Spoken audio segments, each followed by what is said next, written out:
Está no ar! O mais tradicional podcast sobre corridas do Brasil. Os comentários e o debate sobre automobilismo de um jeito que você só ouve aqui. A partir de agora, Bárbara Franzin, Thiago Raposo, Diogo Gomes, Thiago Rosa e Fábio Campos apresentam Café com Velocidade. Café com Velocidade. A dose certa na análise do esporte a motor.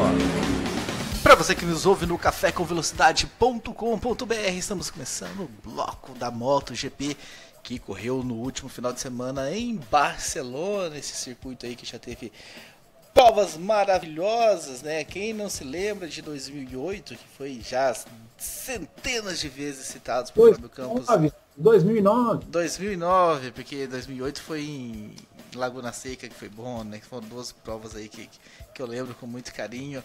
Mas em 2018, Diogo Gomes, parece, chegaremos a essa conclusão no decorrer da gravação, que não foi lá essas coisas. Foi isso mesmo, Diogo Gomes? Seja muito bem-vindo ao bloco da MotoGP, né? Dá sua saudação aí pro ouvinte que está começando a ouvir por este bloco. É isso aí, Raposo. Bom, primeiro de tudo, prazer continuar falando, né, com você e com o Fábio Campos.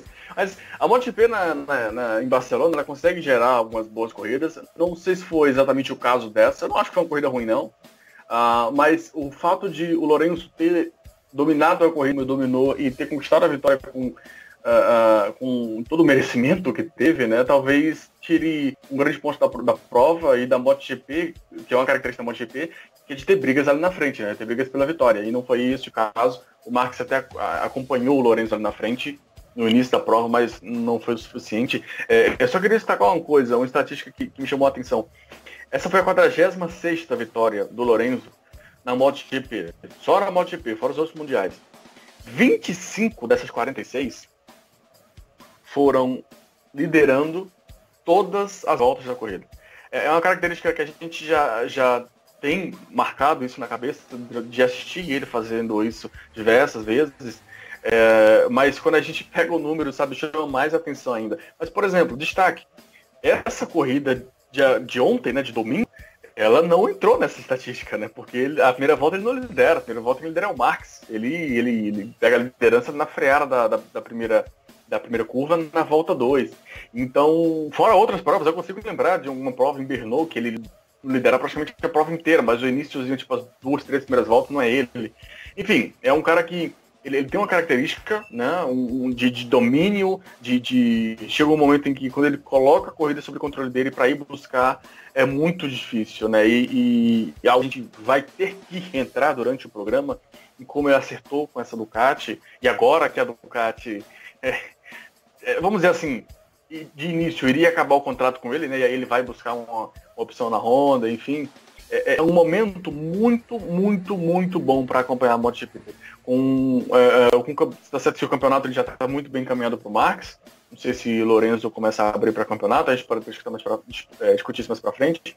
Mas é um momento em que o Lorenzo, que tanto foi falado, que tanto foi criticado, muitas vezes, inclusive, com razão, ele se estabiliza, posso dizer, né, na frente, porque já são 2 vitórias em 2 pistas totalmente diferentes e 2 vitórias com um domínio impressionante. Então, foi uma corrida, no contexto como um todo, muito, muito interessante de acompanhar. Diogo, eu fiquei assistindo a corrida e pensando justamente um pouco disso aí que você falou, mas sobre a perspectiva do Marc Marques. Né? Porque não tem como a gente negar. Aliás, né, desculpa a minha grosseria, olá para todos os ouvintes, né, o ouvinte que estiver usando esta ferramenta que o Café disponibiliza já há mais de uma temporada, que é ouvir os blocos na ordem que quiser. Olá para todos e escutem os 2 blocos de Fórmula 1, olha, eu recomendo. Então, feitas as apresentações agora devidas, eu assisti essa corrida justamente sobre a perspectiva do Marques, porque 2019 já começou.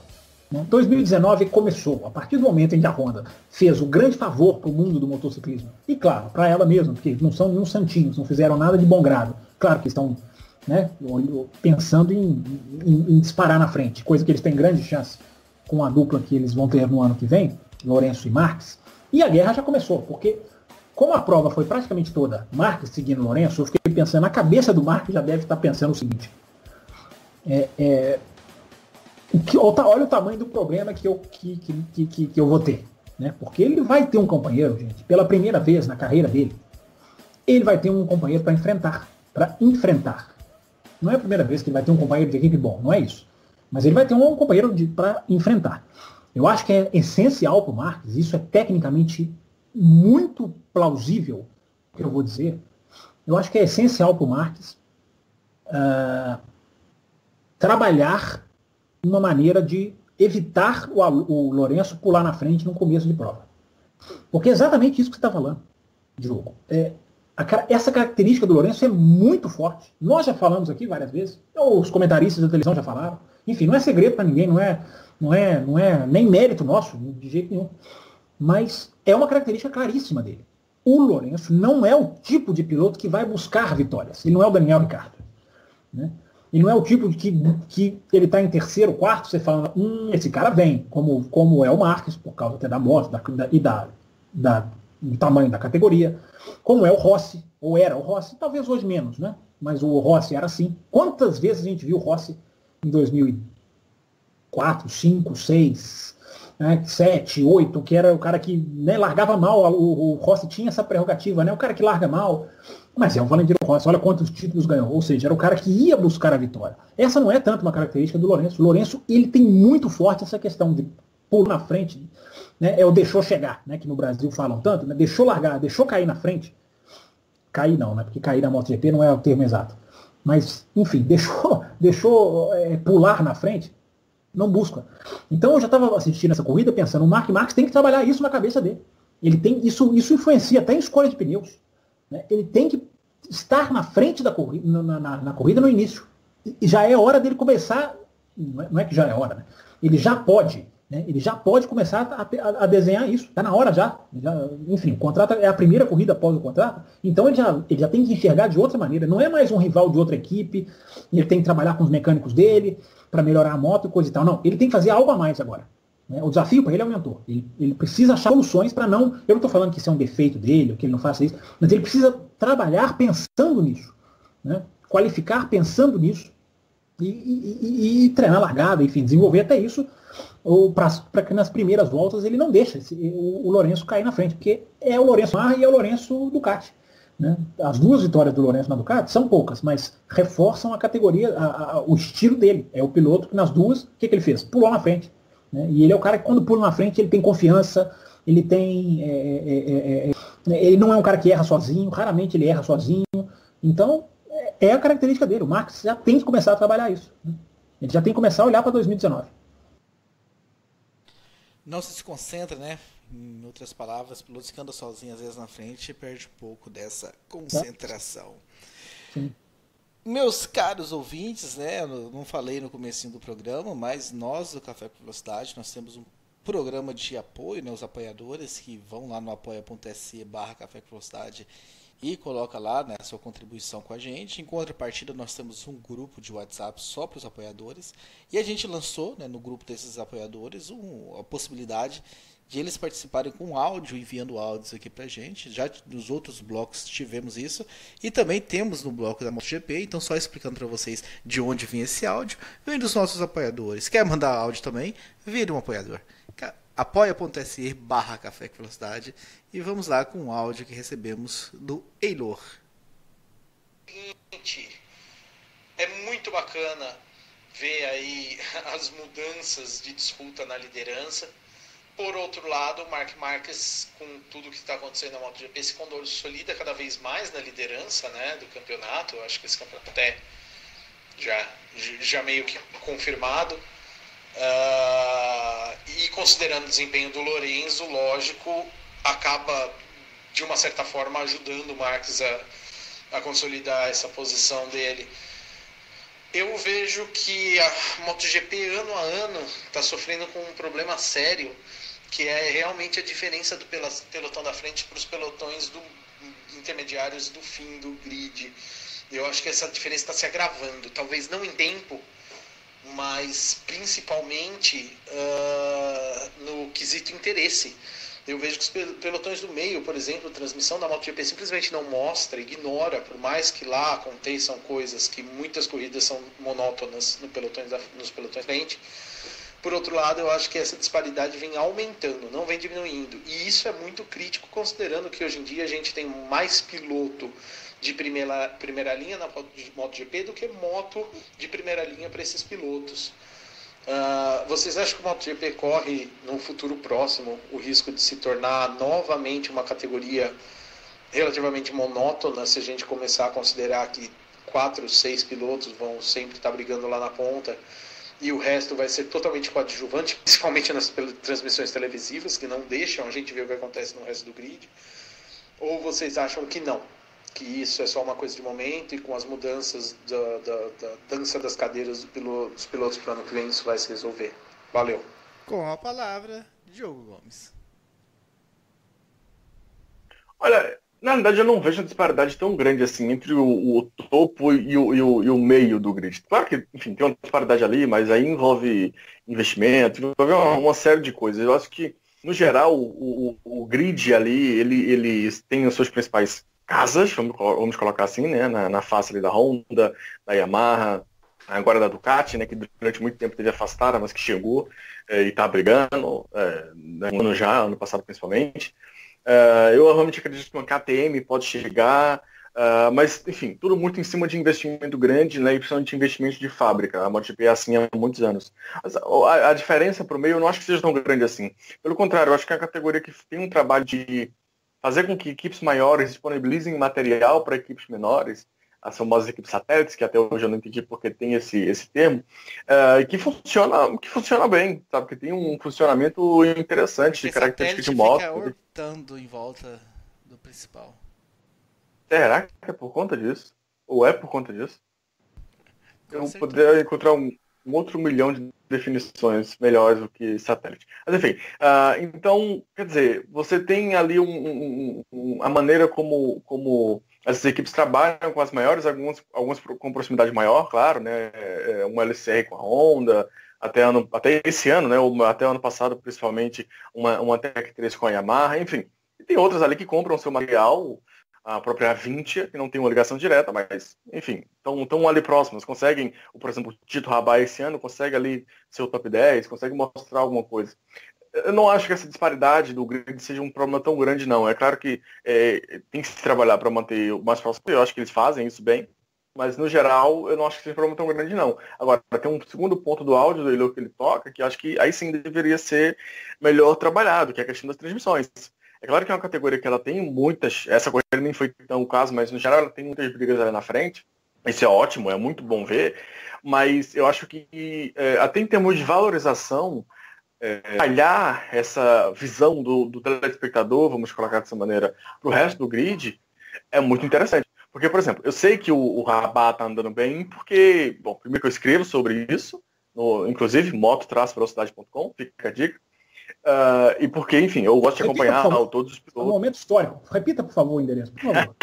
É o moto-velocidade.com, um site onde eu e Thiago Raposo escrevemos algumas ideias sobre moto-velocidade, diversas outras categorias do motociclismo mundial.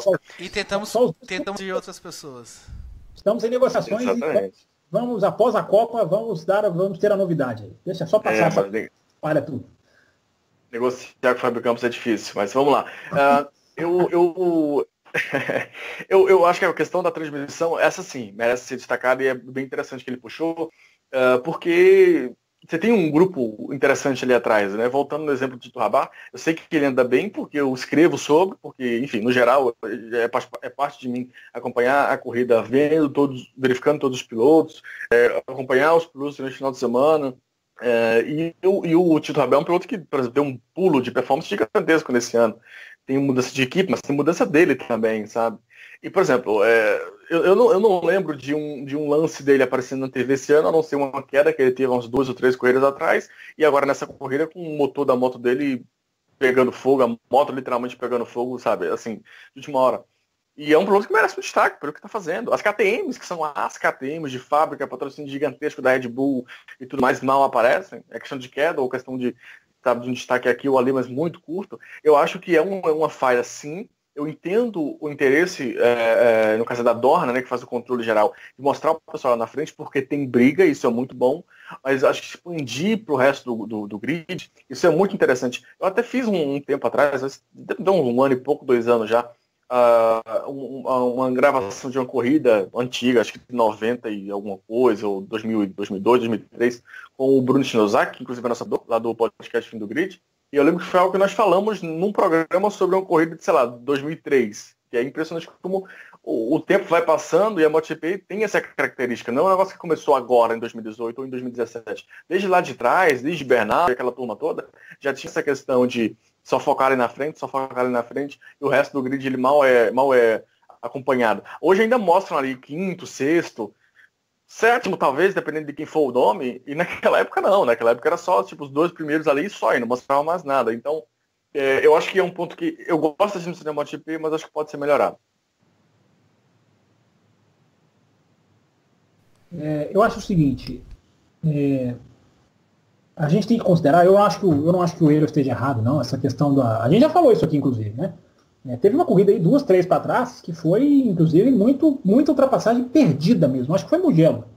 Teve muita ultrapassagem não filmada. E nas outras categorias, isso é até mais grave, porque a movimentação na Moto 3 e na Moto 2, ela é até maior no pelotão intermediário.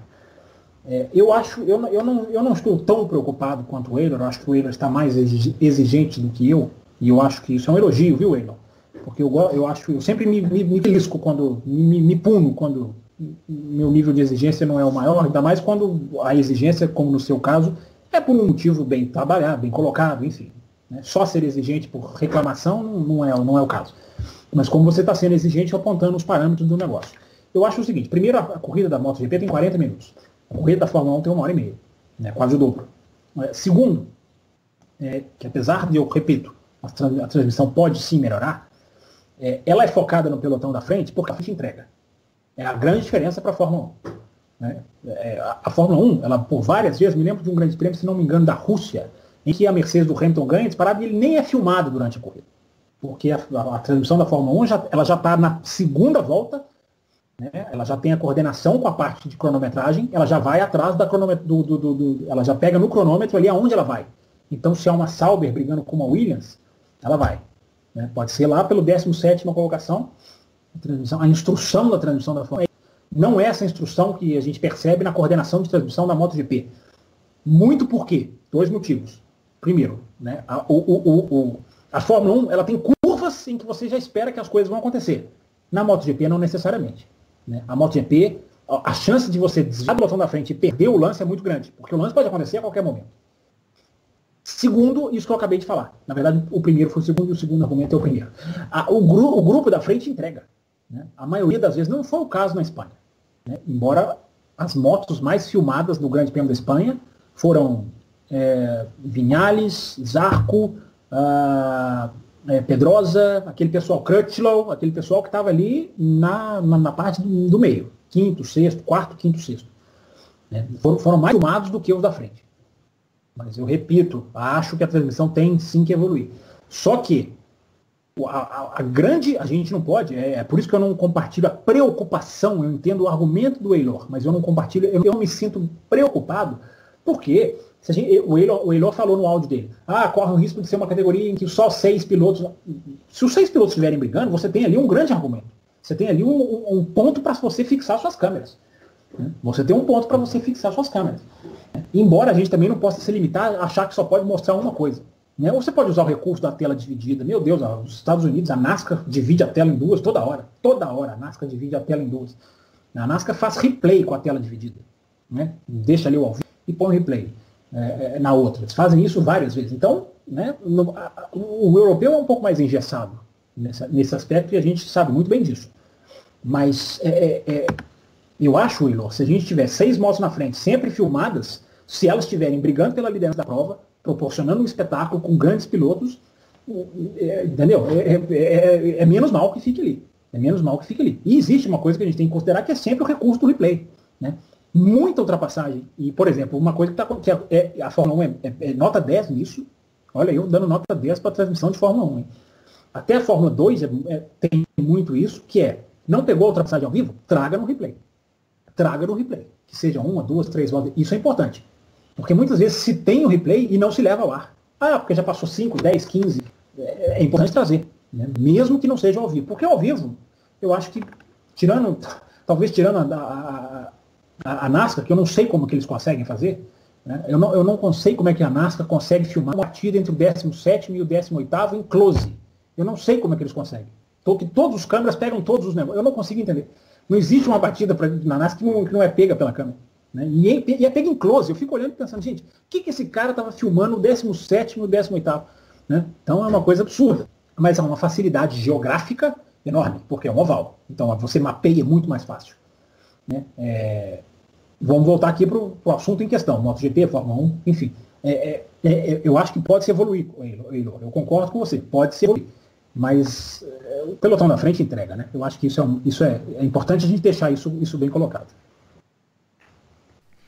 Voltando à corrida em si, nós recebemos e-mail, Michael Knopak mandou, né? Ducati, já deu tempo da Ducati se arrepender de ter liberado o Lorenzo? Tinha corrida pensando nisso, cara. Vocês são os precipitados, vocês são todos os precipitados. Vocês só olham o último resultado, vocês são os precipitados. Mas eu acho que é impossível a Ducati não ter olhado um pro outro assim. Entender também? O Lourenço vai ganhar 3 vezes menos se bobear do que ele ganha na Ducati. Isso vocês não param pra pensar, né? Não, mas, cara, eu realmente acho que é mais do que só questão de dinheiro.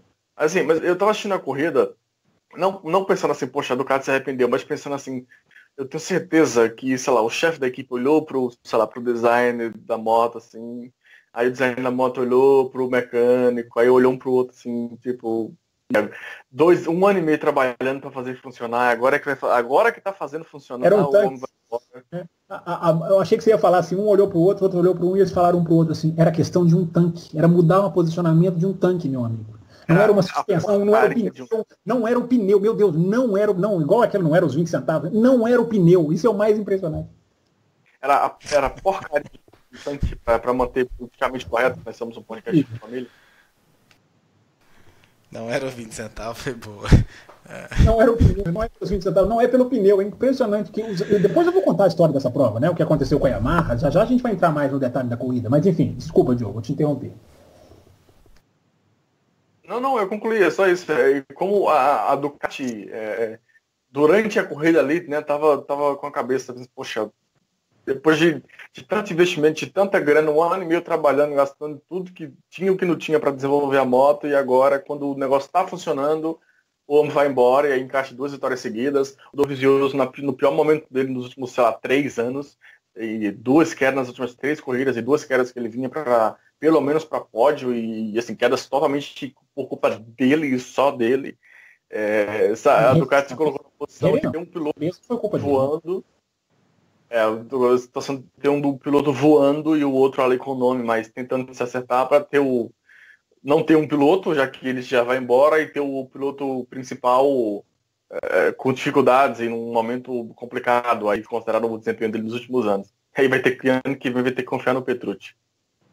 Eu não sei se eu estou errado, mas tudo que eu li, eu não entendo como o Lourenço foi demitido pela Ducati. Não vejo dessa maneira. Havia uma negociação.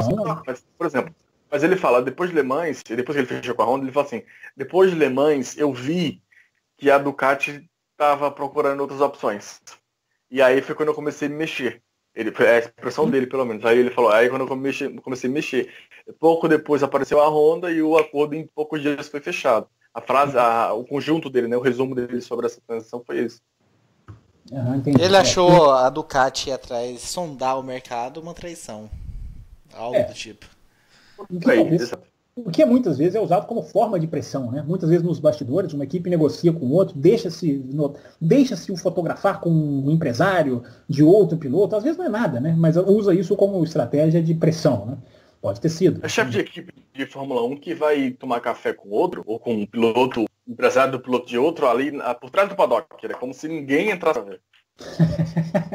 Pois é. Então.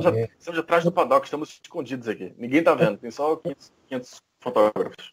É porque eu senti na pergunta do Knopak uma questão de posso estar sendo injusto, Knopak, você me desculpe, mas como se fosse assim, Ducati chutou e agora vai se arrepender.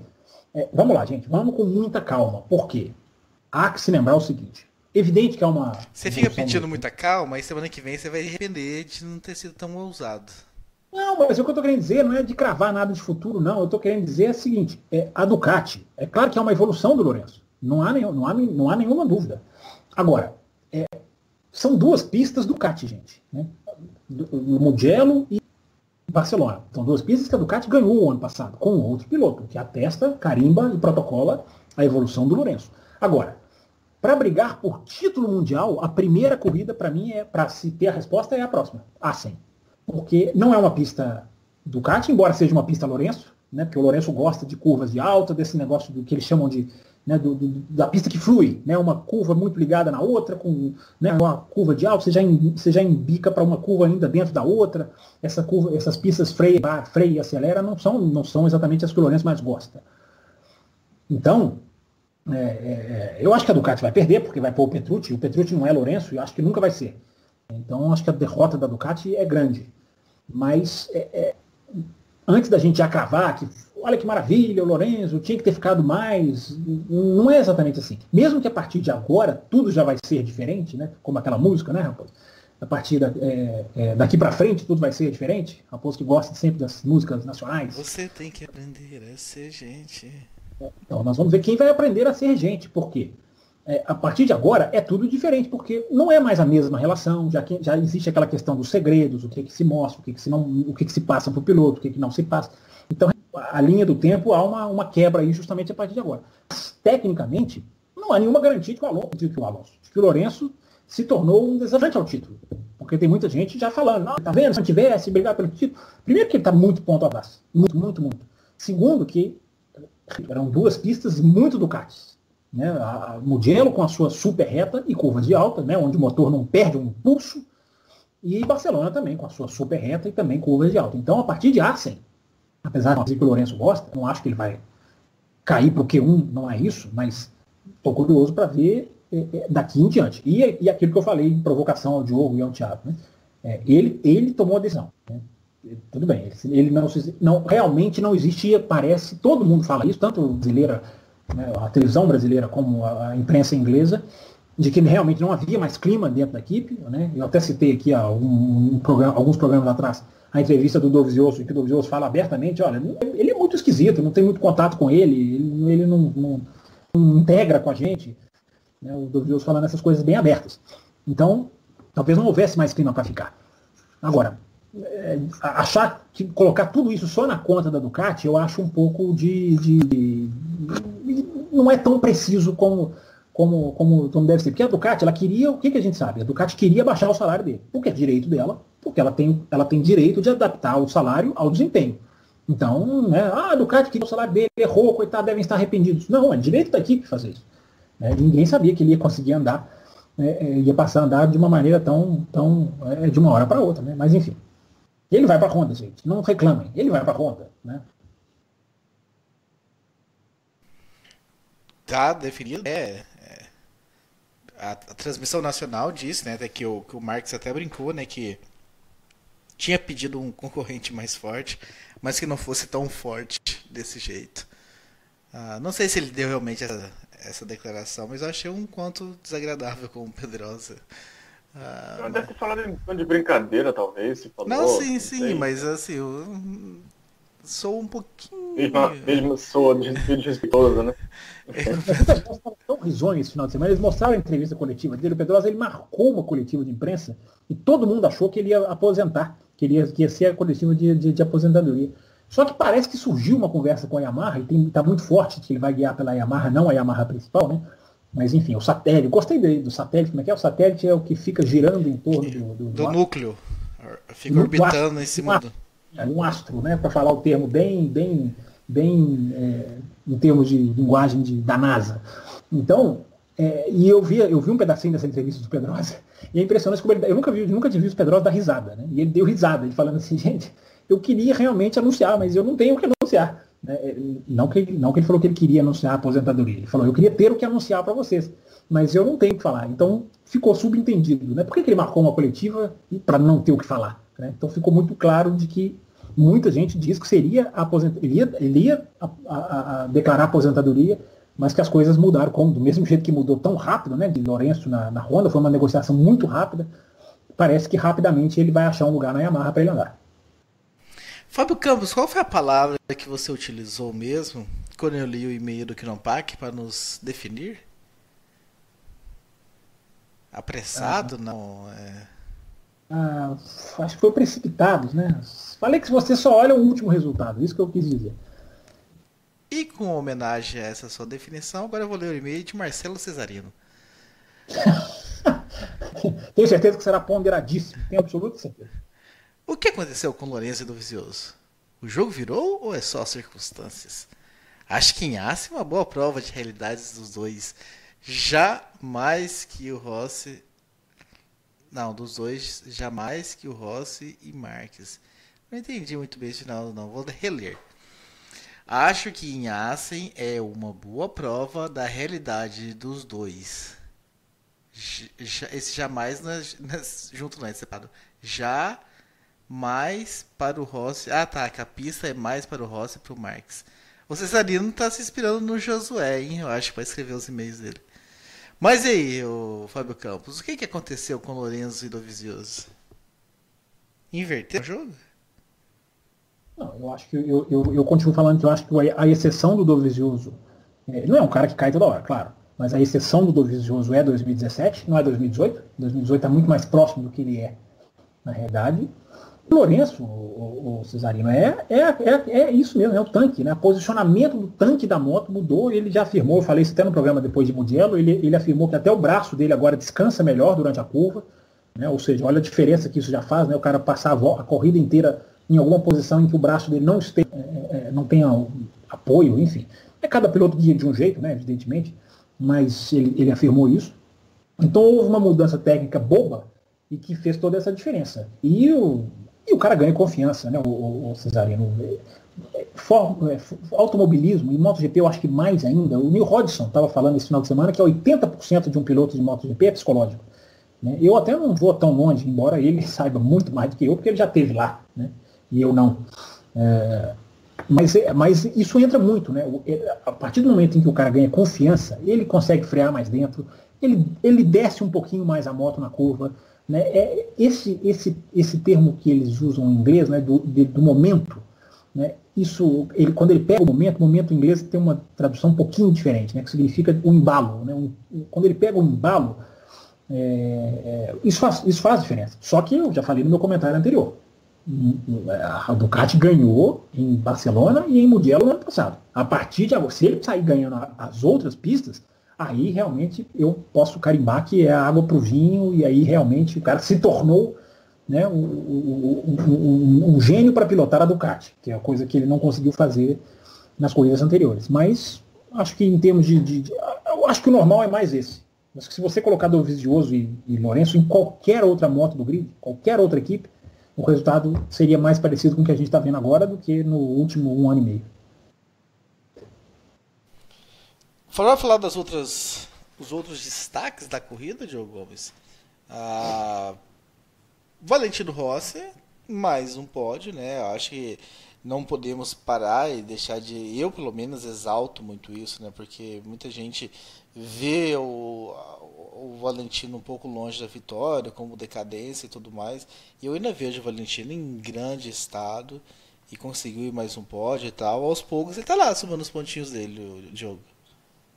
É o vice colocado do campeonato, né? Você tem que ser destacado, frente do Vinales, frente do Zaca, frente do Lourenço, do Dovizioso agora que despenca, né, na classificação. Inclusive Lourenço e Dovizioso agora com a mesma quantidade de pontos no campeonato, é bem representativo. Mas enfim, é o terceiro pódio seguido dele, né? Não entendi, perdão? Ele é o segundo colocado, mas ele está na briga pelo título? Essa é a pergunta. Não, definitivamente não. Mas porque não tem mais briga pelo título nessa altura, mas é o terceiro pódio, seguido do Valentino Rossi. Eu acho que isso é algo bem representativo. ainda mais quando você leva em consideração o que o companheiro de equipe dele vem fazendo, o quanto vem sofrendo, né?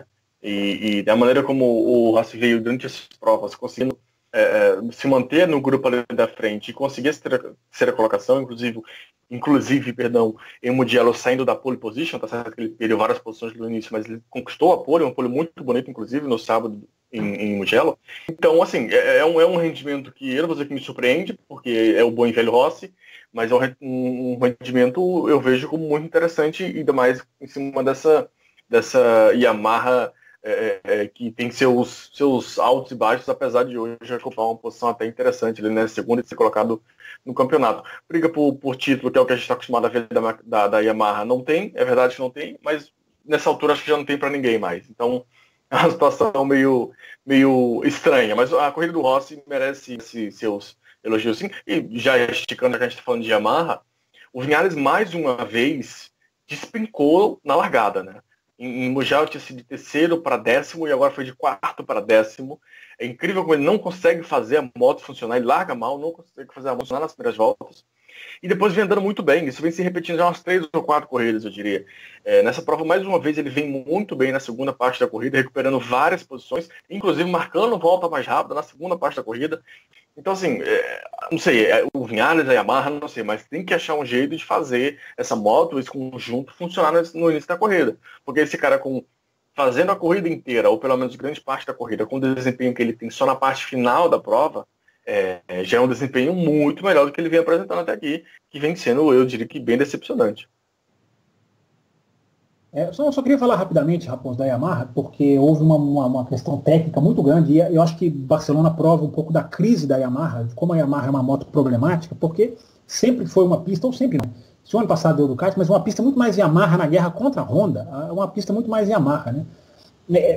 Barcelona está um pouco para a Honda, mais ou menos, claro, exagerando, né? Fazendo uma comparação exagerada, mas é mais ou menos o que Singapura é para a Mercedes na Fórmula 1, é um pouco Barcelona é para a Honda. É uma pista em que a Honda tradicionalmente não tem esses grandes resultados. Então o Marques andou em segundo com uma disposição de pneus diferente da de todo mundo e ainda aumentou a liderança do campeonato. Então isso dá uma dimensão da crise da Yamaha, não de grande melhora da Honda, eu acho da crise da Yamaha.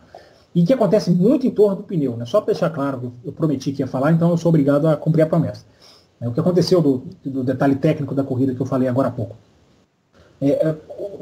Ninguém usou pneu médio nessa corrida. Praticamente ninguém. Poucos. Né? Acho que quem arriscou, meu Deus, o Crutchlow usou só na frente, quem usou só na traseira acho que foi o Zarco, enfim, foi pouquíssimo. Porque os pneus médios estavam, que são normalmente os pneus, né, a escolha mais segura, digamos assim, nos finais de semana, porque eles fizeram testes lá há 3 semanas atrás, e estava muito frio, ou mais frio, né? Eu anotei aqui, foram 12 graus de diferença entre os últimos testes lá e essa corrida. E isso acabou com os pneus médios. É impressionante como a MotoGP está muito parecida com a Fórmula 1 nesse aspecto. Né? O pneu está uma ciênciazinha assim, que está definindo provas, definindo estratégias, isso já há um bom tempo. Então a Yamaha reclamou muito de não ter o pneu médio adequado, ela sentiu demais. O Rossi deu uma entrevista no sábado falando, nossa, sempre que vê o que nós vamos fazer. Né? E, então por isso reforçando, né, que até o pódio dele é louvável nesse sentido, mas que foi só para deixar claro para o ouvinte que assiste MotoGP e também gosta da Fórmula 1, que é muito essa questão do pneu está muito influente, né? A mudança de 12 graus fez com que o pneu que era bom nos testes se tornasse um pneu que ninguém usou na corrida. Diogo Gomes, por onde anda Johan Zarco? O que aconteceu com Johan Zarco? É o pneu? É o que o Fábio Campos acabou de falar? Talvez. Do grupo da frente ele foi o único que foi de macio na frente e médio na traseira, né? Pelo menos os que eu consegui anotar aqui, né? Porque passa rápido ali na transmissão, a escolha de pneus, fica aí, já que a gente falou de transmissão, fica aí a crítica, poderia ser melhor explicado, melhor esclarecido essa questão dos pneus, melhor divulgado, talvez seja a expressão correta. Talvez seja questão de pneus, mas eu confesso que não tenho uma explicação clara para ti, mas realmente tem uma queda, nesse final de semana acho que é mais do que nos outros, né? Então tem uma queda ali, não acho que seja motivos grandes para preocupação agora, mas aquele momento de início de temporada, né, de pole em casa, daquele desempenho incrível de novo no Qatar, aquele momento ele começou a cair um pouco, né? Vamos ver. Acho que foi assim no ano passado, que ele andou muito bem. Vamos ver se agora a gente tem algum retorno, mas essa prova realmente foi mais abaixo. O Zarco realmente deu uma sumidinha ali da frente, ele que vinha aparecendo aí como destaque nas primeiras provas, assim como o Viñales, que você já fez o seu comentário. Eu queria saber de você, Fábio Campos, a tua impressão do Viñales. Você acha que é algo parecido com o Lorenzo na Ducati, um tempo para se achar? Você acha que é totalmente amarrado nessa questão do pneu? Que eu estou fazendo mais uma análise Viñales e Rossi, uma comparação mais de companheiros de equipe ali do que olhar o desempenho propriamente dito, apesar de que o Viñales até pouco tempo atrás estava lá na frente, no topo da tabela e tal, mas eu não me recordo de uma grande prova do Viñales.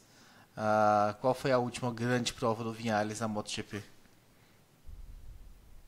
Eu não comparo com a situação do Lourenço não, porque eu acho que são cenários completamente diferentes, né? Primeiro que a Ducati é uma moto com aquela especificidade muito grande, né? O Viñales é muito mais jovem do que o Lourenço, não tem a bagagem dele, então ele é um cara ainda muito mais em aprendizado, e aí o em aprendizado pega uma moto que não é a ideal, aí a gente vai ver se ele é genial ou não, né?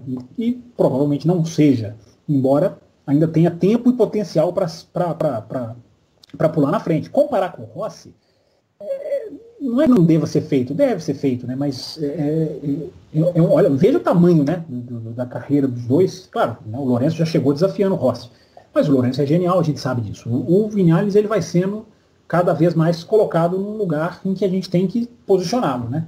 Não estou dizendo que é um mau piloto, mas é um piloto mais comum, né? É um piloto mais que sente mais as deficiências ou que corrige menos as deficiências.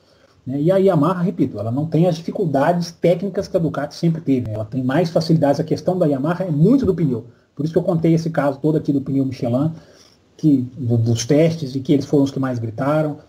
A situação deles esse ano está muito com relação ao pneu. A central eletrônica, eles apanham e não conseguem tirar do pneu por causa disso, né? Começa na central eletrônica e acaba terminando no pneu. Não é fácil, não está fácil a questão a pilotar a Yamaha esse ano, não. Então é isso, meus caros. Um pouquinho do GP de Barcelona, um pouquinho dessa mudança de Lorenzo para a Honda, um pouquinho sobre a questão da Yamaha, sobre o que esperar da Ducati. Então, espero que a gente tenha conseguido aí levar para vocês um pouquinho do que foi essa corrida, mais uma das etapas aí. Vamos ver o que a gente pode aguardar de Assen, né? A Catedral. Será que o Fábio Campos vai colocar também a Catedral aí nas coroas dele aí? Acho que valeria a pena. Acho que o Fábio Campos, ele... Estourou uma catedral. Eu acho que o Fábio Campos elogia mais a conta a MotoGP e critica demais a Fórmula 1, mas na hora da prática mesmo, ele põe a mãozinha no bolso dele, ele só vai atrás da Fórmula 1. A gente não vê o Fábio Campos indo atrás da MotoGP.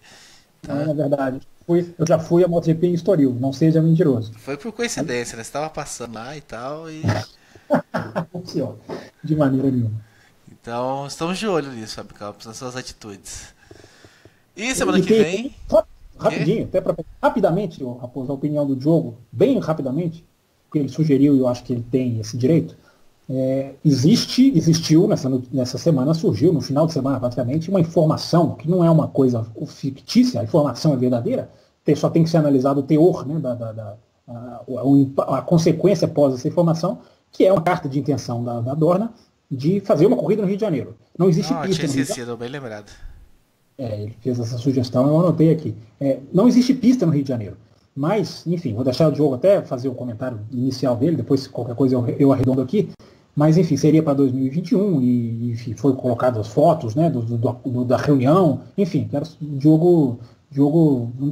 ouvir o Diogo sobre o que ele acha de tudo isso, porque eu repito, a notícia não é mentirosa, não é um fogo de palha que alguém inventou. A notícia existe. O que essa notícia vai virar, você responde, Diogo. Não, é mais do que uma sugestão, era mais um lembrete, porque foi algo que naturalmente existem muitos fãs de MotoGP aqui no Brasil e eles olharam para essa notícia com certa esperança, mas é o tipo da coisa que, sabe quando você apanha muito, você começa a aprender com os erros.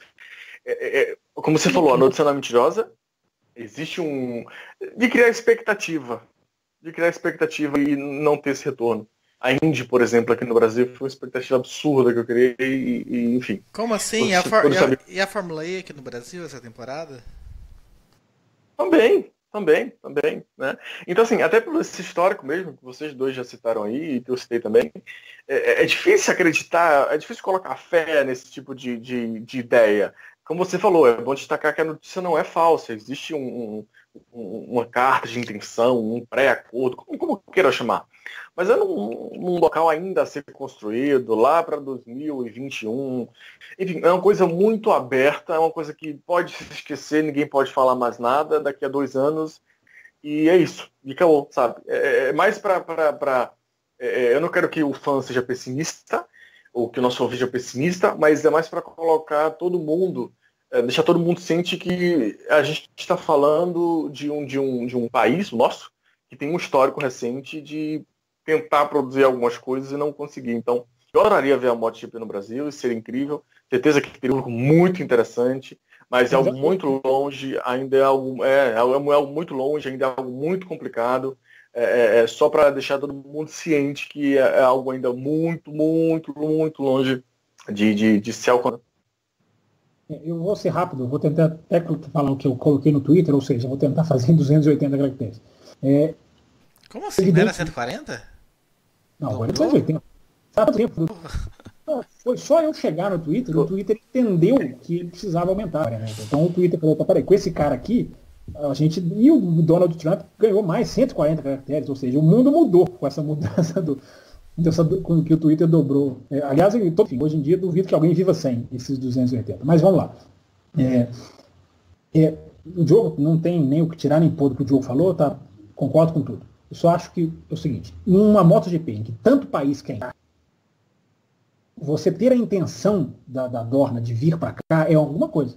É bom, mesmo que não vai dar em nada, porque vai passar, infelizmente, por políticos. Né? Não tem jeito disso não passar por políticos. Não tem jeito. Né? Levantar um autódromo, administração, dinheiro, onde vai sair tudo isso. Então, como tudo no Brasil tem que passar por políticos, não dá para ter fé, não dá para ter fé. Só que, se soubessem canalizar, é algo positivo. Porque a Dorna simplesmente virou na sexta-feira, ou quinta, né? Não me lembro, e falou, queremos correr no Brasil. Tem tanto país querendo entrar na MotoGP, que eles falam do Brasil, claro que eles motocicleta, um dos que mais vende motocicleta no planeta, né? É preciso ser muito incompetente para não ter corrida de moto aqui. Né? Então, eles querem. Isso é positivo. Então, existe uma faísca que é boa. Se souberem, não é daqui. Se fosse, fulano quer construir uma pista para trazer a MotoGP. Fogo de palha total. Como vem deles a intenção, quem sabe por um milagre consigam fazer alguma coisa. Porque não é fácil ter a intenção. E eles têm porque eles não são burros. Né? Repito, no Brasil até é fácil, porque vende muita moto aqui. Vamos ver o que dá nisso. Vamos ver, estaremos aí de olho. Café com Velocidade, temporada 2020-2021, estará aí de olho nisso. Se vai dar certo ou se não, se estaremos lá fazendo a cobertura ou se não. Seria aí a oportunidade então de vocês virem Fábio Campos na corrida de MotoGP. Com isso encerramos essa edição. Semana que vem a gente está de volta com a agenda cheia, né? Agora, como foi citado num dos blocos aí. Se você ouviu esse bloco da MotoGP por coincidência ou por escolha como o primeiro bloco, não deixe de ouvir os outros também, que estão bem interessantes. Tem uma enquete, hein? Tem uma enquete sobre Copa do Mundo nos blocos de Fórmula 1. Ouça e participe. Então, nós encerramos aqui, guardando e-mails, áudios dos apoiadores para a próxima edição, já que a Fórmula 1 entra aí em 3 semanas seguidas de corrida. Então, um abraço para todo mundo e a gente se vê na semana que vem. Termina aqui Café com Velocidade, o mais tradicional podcast sobre corridas do Brasil. Sempre com Bárbara Franzin, Thiago Raposo, Diogo Gomes, Thiago Rosa e Fábio Campos. Café com Velocidade. Café com Velocidade. A dose certa na análise do esporte a motor.